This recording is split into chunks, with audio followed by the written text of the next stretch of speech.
Mazmur 22 ayat 19 sampai 28 demikian. Mereka membagi-bagi pakaianku di antara mereka, dan mereka membuang undi atas jubahku. Tetapi Engkau, Tuhan, janganlah jauh. Ya, kekuatanku, segeralah menolong aku.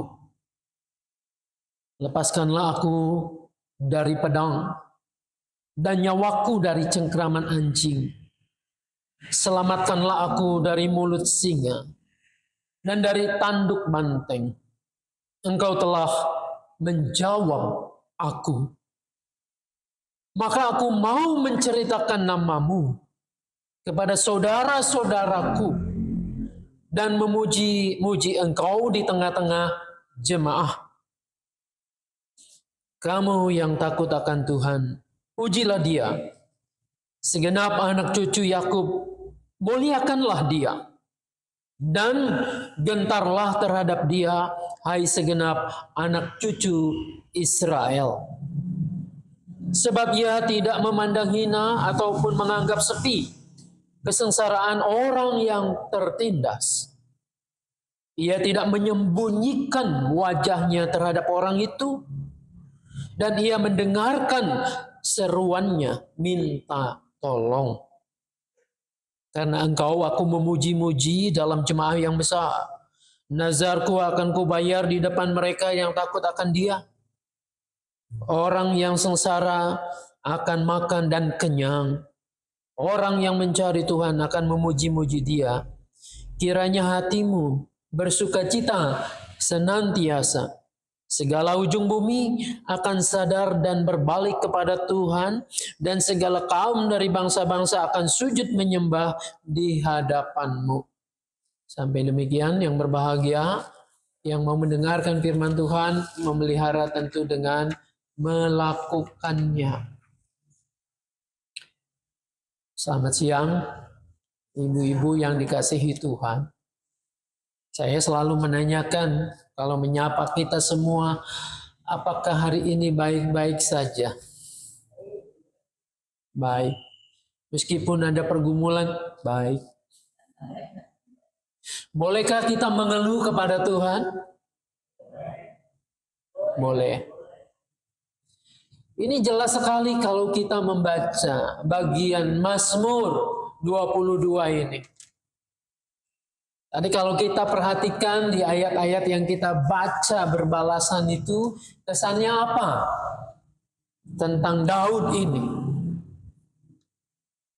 Itu jelas sekali ya. Allahku, Allahku, mengapa engkau meninggalkan aku? Jadi kalau kita merasa begitu penat ya, begitu lelah, dan merasa kok aku ini gak ada yang peduli, aku ini ditinggalkan sendirian menghadapi persoalan, dan semua orang tampaknya tidak mau tahu, tidak mau mengerti. Lalu kita mengadu kepada Tuhan. Di manakah Tuhan? Engkau terasa jauh. Saya pikir ini masuk manusiawi.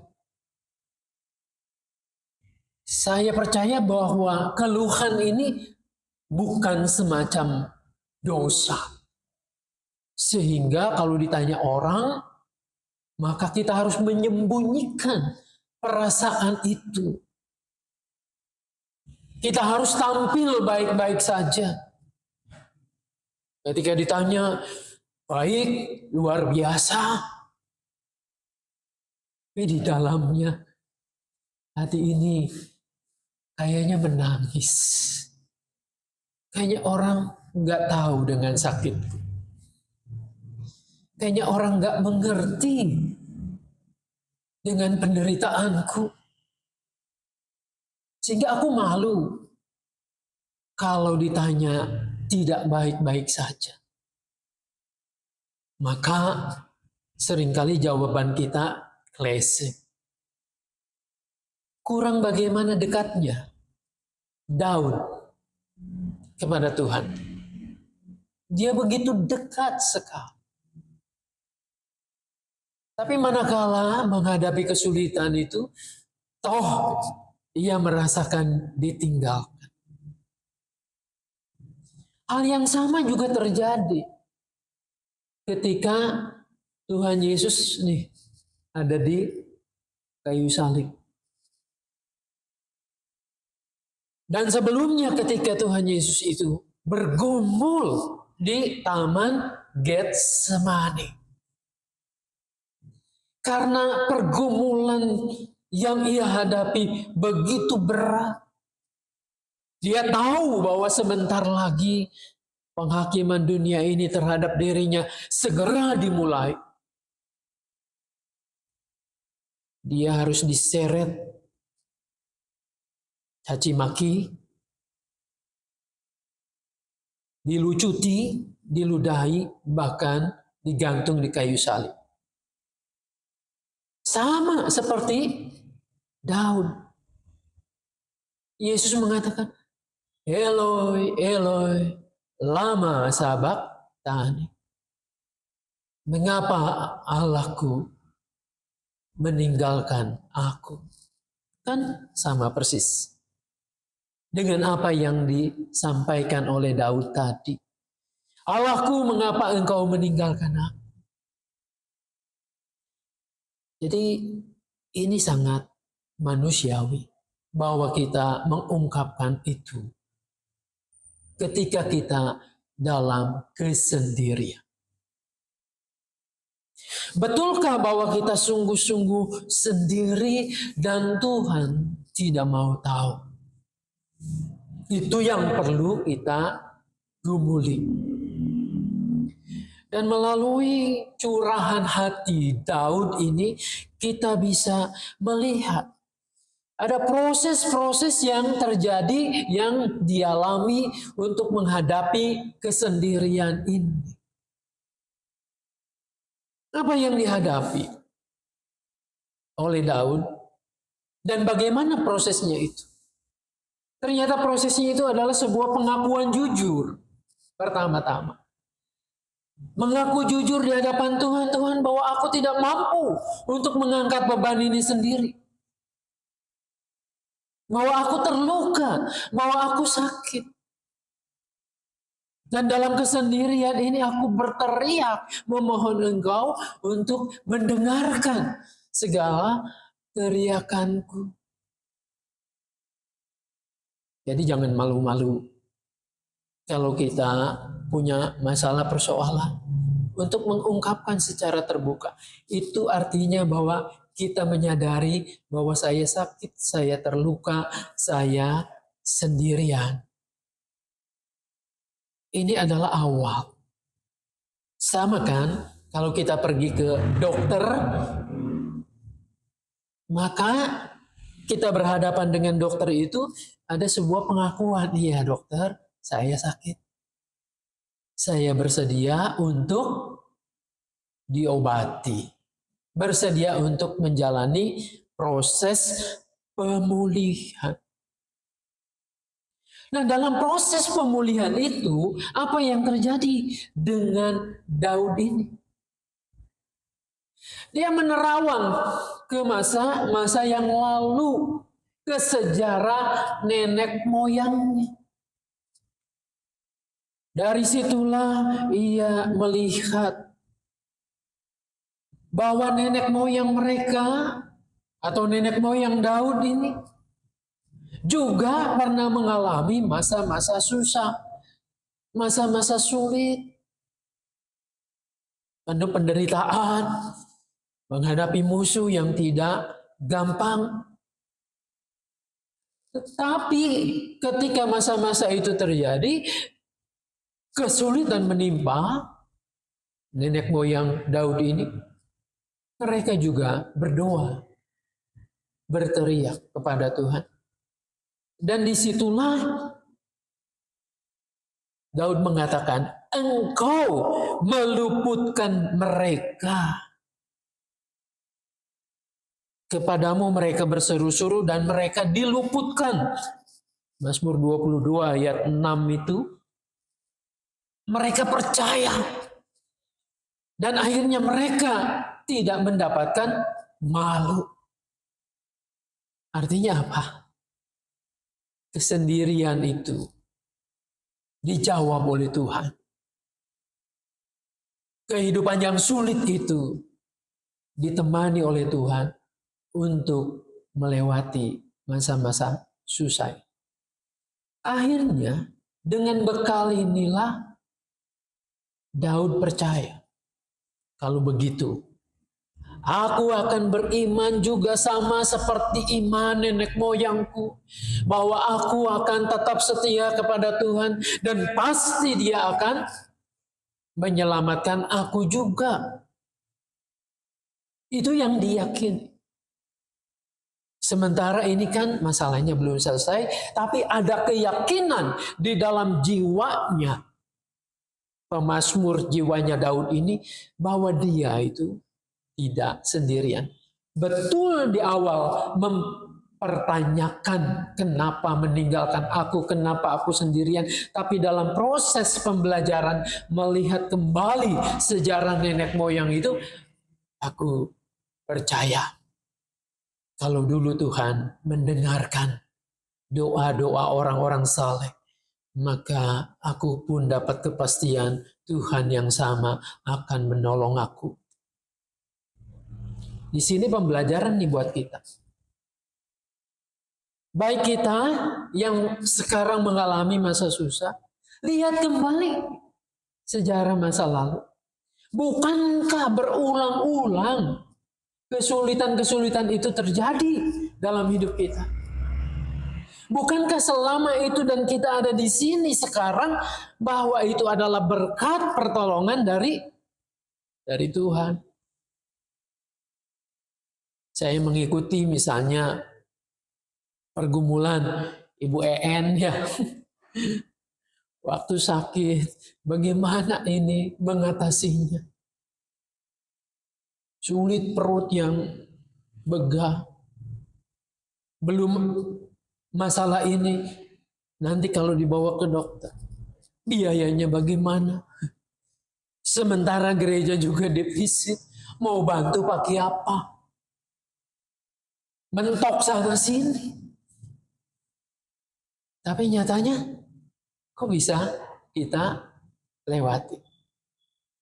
Saya kira baik Ibu En maupun saya yang ikut mendoakannya, kita punya Allah. Kita punya kepastian bahwa Tuhan tidak tinggal diam. Gusti ora sare. Pasti Dia peduli.